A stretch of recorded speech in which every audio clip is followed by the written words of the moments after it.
नमस्कार, जय श्री कृष्ण, राधे राधे।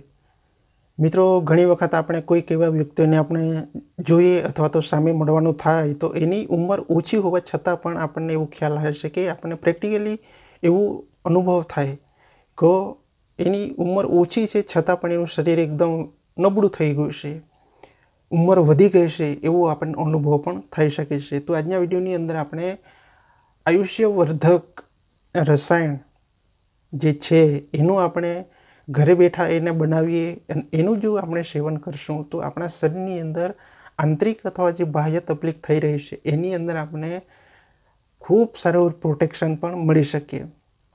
तो आजना विडियोनी अंदर आपणे ए ज घरे बैठा आपणे बनाववानी पद्धति जाणीशुं कि आयुष्यवर्धक जे रसायण छे ए आपणे कई रीतना बनावी शकीए, एनो उपयोग आपणे कई रीतना करी शकीए जेथी करीने अपनी जेटली पण उंमर होय एने अनुसंधाने आपणा शरीर एकदम प्रोटेक्शन अने मजबूत आपणे राखी शकीए। तो खास करीने मित्रों तमने आयुर्वेदिक औषधि विषे माहिती मेळवવાની होय, तमारे इच्छा होय तो आ चेनलने जोरथी सब्सक्राइब करी देजो। तो जे आयुष्यवर्धक जे रसायण छे ए आपणे एक तो आंतरिक अवयव जे छे ए पण आपणे खूब सही सलामत राखी शकीशुं। एनी जे कार्य प्रणाली है, कार्य सिद्धांत है, ये पण खूब सारी रीते करी शके जेथी करीने आपणे जे आहार जे लईए छे कोईक ने कोईक अंशे आहार विहारनी अंदर आपणे गड़बड़ी थती होय एनी अंदर पण प्रोटेक्शन आपणे मळी शके। डायजेशन सिस्टम एकदम एक्टिवेट थई जशे अथवा तो आपणा शरीरनी अंदर जेटला पण अंग छे आंतरिक अंग ए पण मजबूत रही शके जेथी करीने आपणुं आयुष्य एकदम व्यवस्थित सही सलामत अने सुरक्षित राखी शके।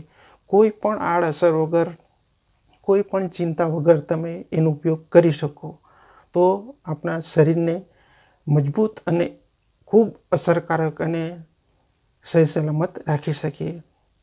तो चालो हवे एनुं रसायण आपणे कई रीतना बनावी शकीए, एनो उपयोग आपणे कई रीतना करी शकीए। तो सौथी पहेला तो आमळानुं चूर्ण लेवानुं, बरोबर छे। बीजा नंबर छे मित्रों आपणे हरडेनुं चूर्ण लेवानुं। त्रीजा नंबर छे मित्रों आपणे सेंबड़ो जे वनस्पति छे, सेंबड़ो वनस्पति ए पण मैं एक आगळ विडियो बनाव्यो छे, तमे जोयो हशे। कदाच ना जोयो होय तो एनी लिंक हूँ तमने डिस्क्रिप्शननी अंदर आपी दईश, चोक्कसपणे तमे ए विडियो जोई लेजो। खूब असरकारक एक औषधि छे सेंबड़ो वनस्पति। तो सेंबड़ो वनस्पति छे एनो गुंदर एनो गूंदनो आपणे उपयोग करवानो छे, एनो चूर्णनो आपणे उपयोग करवानो छे। बीजा नंबर छे मित्रों शिलाजीत आपणे लेवानुं छे, ए पण आपणे मळी जाय छे। अने चौथा नंबरे आपणे भांगरानो रस, बरोबर छे, एनो आपणे उपयोग करवानो छे। तो खास करीने जे सेंबड़ो वनस्पति छे एनो गूंद एनो गुंदर आपणे एनो उपयोग करवानो छे। एटले कदाच तमारा विस्तारनी अंदर कोईक आयुर्वेदिक घासीनी दुकान होय अने त्यां पण तमे जाओ अथवा आयुर्वेदिक स्टोरनी अंदर जाओ तो तमने ए सेंबड़ा वनस्पतिनो जे गुंदर छे एनो चूर्ण तमे मळी जाय तो तमे एनो पण एनी अंदर उपयोग करी शको अने करवानो ज छे। अने बीजा नंबर छे शिलाजीत, बरोबर छे, अने भांगरानो रस। तो अत्यारना समयनी अंदर ચોમાસાના ઋતુની અંદર આપણે ભાંગરો વનસ્પતિ અસહ્ય ઘણી જગ્યાએ આપણે ઢગલાબંધ આપણે જોવા મળે છે। તો એનું પણ તમે સ્ટોર કરી રાખો જેથી કરીને સમય જતાં આપણી ઈચ્છા અનુસાર આપણે રસાયણ બનાવીએ અને એનો ઉપયોગ કરી શકાય, બરાબર છે।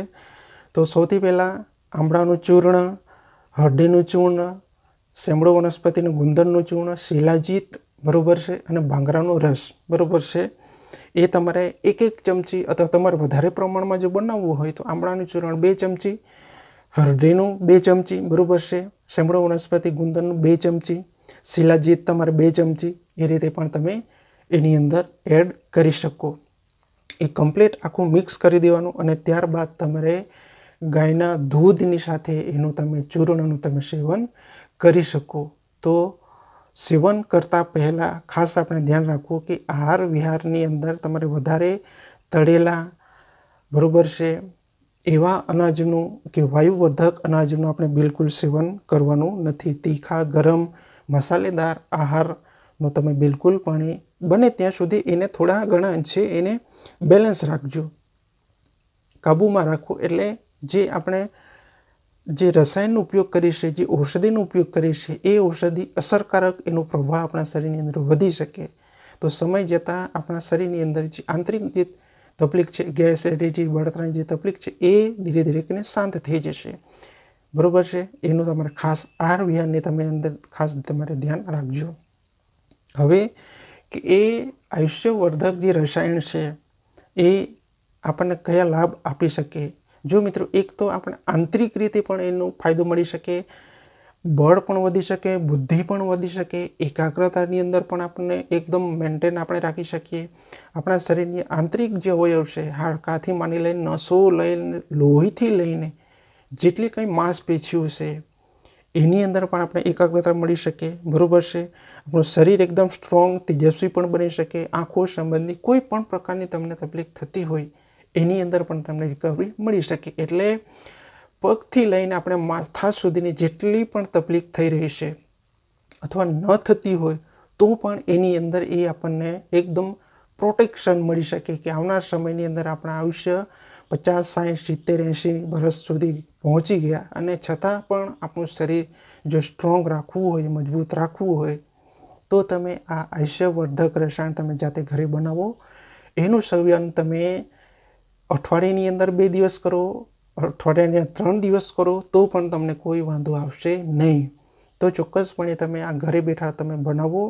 ખૂબ સરળતાથી એનું ચૂર્ણ બજારની અંદર તમામ ઔષધિનું તમને મળી પણ જાય છે. તો તમને કોઈ પણ આડઅસર થશે નહીં. પણ ખાસ કરીને એનું સેવન કરો એવા સમયે તમારે ભોજનની અંદર થોડા ઘણા અંશે તમારે ખ્યાલ અને કાળજી રાખવી જરૂરી છે.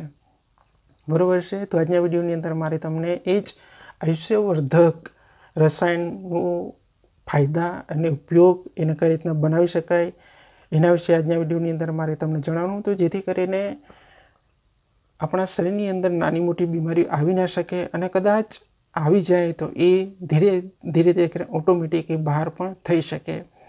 તો આપણે સૌને ખ્યાલ છે કે આમળાની અંદર કેટલો પ્રભાવ છે, એ કેટલા ફાયદાકારક છે આપણા શરીર માટે.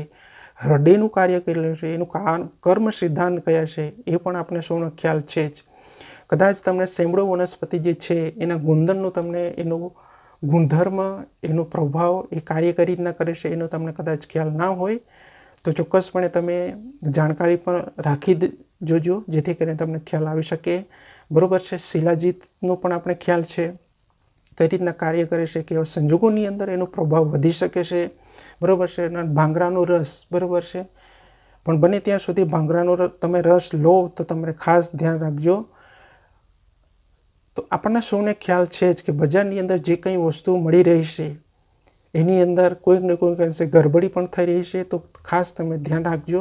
તમે પ્રેક્ટિકલી અનુભવ પણ કરી શકો કે તમે કદાચ આમ તેમ કશે ફરવા જવાનું થાય અને ભાંગરાનો છોડ મળે તો તમે એના પાનનો રસ અથવા આખો એનો જે પંચાંગ છે, આખો છોડ તમારે તોડી લેવાનો. એનો ફૂલ હોય કે પાંદડા હોય કે મૂળ હોય કે ડાળી હોય એને આખો વાટી નાખો અને ત્યારબાદ એ તમે નીચવો એટલે તમને એ જે રસ છે એનો કલરનો ખ્યાલ આવી જશે.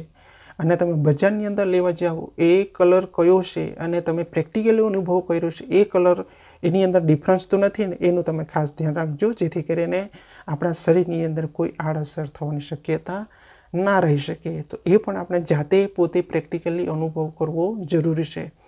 તો જ આપણે પ્રેક્ટિકલી અનુભવ થઈ શકે. તો ચોક્કસપણે તમે એવી કોઈક વખત એવું ટ્રાય પણ તમે કરી શકો, જેથી કરીને આપણે બજારની ચીજવસ્તુઓ, બજારની આયુર્વેદિક ઔષધિઓ આપણે લઈએ એની અંદર કોઈક ને કોઈક અંશે ગરબડ ગોટાળા હોય તો આપણા શરીરની અંદર પણ ગરબડ ગોટાળા થઈ શકે. એનું તમે ખાસ ધ્યાન અને કાળજી રાખજો. તો મળી કોઈ નવા વિડીયો સાથે, નવા ટોપિક સાથે. ત્યાં સુધી તમે આ આયુર્વેદિક રસાયણનો તમે ઉપયોગ કરજો. ભલે તમારે યુવાન વય હોય કે વૃદ્ધાવસ્થા હોય, 50 વર્ષ, 60 વર્ષ, 40 વર્ષ સુધી તમારે હોય, છતાં પણ તમે એનો ઉપયોગ કરી શકો. તો પણ તમને ઘણું સારું રિઝલ્ટ, તમને તાજગી, સ્ફૂર્તિ, શરીરની અંદર બુદ્ધિ, એકાગ્રતા, મન શાંત, બધી નાની મોટી બીમારીઓ પણ તમને એની અંદર અનુભવ ચોક્કસપણે મળી શકશે. પેટની અંદર કોઈક ને કોઈક અંશે તકલીફ થઈ રહી હોય, પાચન શક્તિ નબળી થતી હોય, ગેસ, એસિડિટી, કબજિયાત સંબંધી, હાડકાઓની અંદર દુખાવો થતો હોય, વાયુનો પ્રકોપ વધી જતો હોય, ઉઠતા બેઠતા ચાલતી વખતે તકલીફ થતી હોય, કમરની અંદર દુખાવો થતો હોય, હાથની અંદર ઝણઝણાટી થતી હોય, હાથ ઘણી વખત શૂન્ય થઈ જતા હોય, બરાબર છે, માથાની અંદર દુખાવો થતો હોય, આખા શરીરની અંદર કળતર થતી હોય, પેશાબ કરતી વખતે તકલીફ થતી હોય, એ બધી જે તકલીફો થઈ રહી છે, એમ જોવા જઈએ મિત્રો તો તકલીફ તો અઢળક પ્રમાણમાં છે, બરાબર છે, પણ એ જે કોઈક ને કોઈક જે તકલીફ થઈ રહી છે એની અંદર તમને પ્રેક્ટિકલી ચોક્કસપણે 1 અઠવાડિયાની અંદર તમને અનુભવ મળી શકશે. એ જે મિત્રો આયુષ્યવર્ધક રસાયણનો તમે જો ઉપયોગ કરશો તો, બરાબર છે. એટલે સૌથી પહેલાં તો આપણે એ પણ સમજી લીધું, 1 ચમચી 2 ચમચી પણ તમે લઈ શકો. એની અંદર એ વધારે કોઈ આપણે વધારે 3 ચમચી 4 ચમચી એક ઔષધિનું ચૂર્ણ લીધું, એની સાથે એનું પણ ખાસ તમે ધ્યાન આપજો. એટલે સરખા ભાગે 2 ચમચી તો 2 ચમચી તમે લઈ લો તો ચોક્કસ પ્રેક્ટિકલી આપણને એક પરફેક્ટ આપણે રસાયણ આપણે બનાવી શકીએ. અને ખાસ કરીને ગાયના દૂધ સાથે તમારે એ ચૂર્ણનું તમે સેવન કરવાનું છે. તો બને ત્યાં સુધી દેશી શુદ્ધ ગાયનું હોય ને તો તમને ખૂબ સારું રિઝલ્ટ ચોક્કસપણે મળી શકશે. અને ચોક્કસપણે તમે એ રસાયણનો ઉપયોગ કરજો તો તમને પ્રેક્ટિકલી અનુભવ પણ તમને મળી શકશે. તો મળીએ કોઈ નવા વિડીયો સાથે, નવા ટૉપિક સાથે. ત્યાં સુધી મારા તમામ દર્શક મિત્રો લાંબુ અને સુરક્ષિત આયુષ્ય મળે એવી પ્રભુને પ્રાર્થના, અને મળવું જ જોઈએ. તો મળીએ કોઈ નવા ટૉપિક સાથે. ત્યાં સુધી જય શ્રી કૃષ્ણ, રાધે રાધે.